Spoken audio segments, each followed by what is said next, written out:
خلق الإنسان من صلصال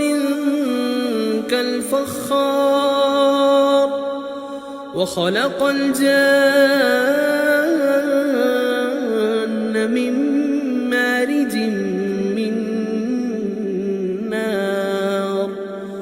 فبأي آلاء ربكما تكذبان